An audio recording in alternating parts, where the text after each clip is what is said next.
హైదరాబాద్లో స్ట్రీట్ ఫుడ్తోని కుమారి ఆంటీ ఎంత ఫేమస్ అయిందో అందరికి ఎరికే కదా. ఇక మీ బిల్లు మొత్తం 1000, 2 లివర్లు ఎక్స్ట్రా అనే డైలాగుతోని సోషల్ మీడియాలో మస్తు వైరల్ అయింది.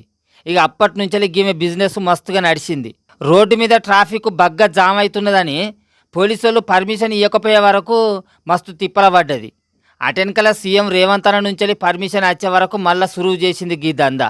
గప్పుడు గీమెకు చాలా మంది సపోర్ట్ కూడా చేసిర్రు.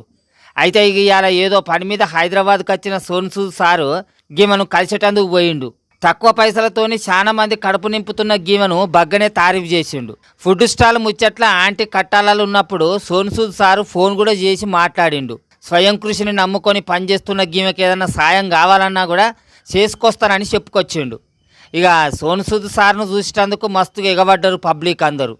సోన్సూద్ సార్ అంటే రియల్ హీరోనే కాదు, రియల్గా కూడా హీరోనే అనుకుంటా పోటువలకు సెల్ఫీలకు లైన్లు కట్టిర్రు చాలా మంది ఫ్యాన్స్.